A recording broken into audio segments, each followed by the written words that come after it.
Hey guys, and welcome back to the Tutorial Millennial channel. In this video, I'm going to be showing you guys how you can view past stories on TikTok.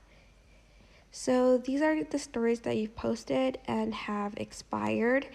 Go to your profile page, and then you are going to click on this lock button over here, select your private videos.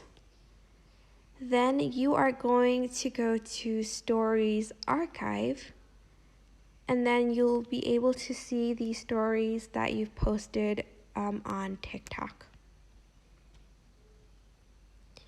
And that is basically it. I hope this tutorial was helpful for you guys. Don't forget to like, comment, share, and also subscribe to this channel if you haven't done that.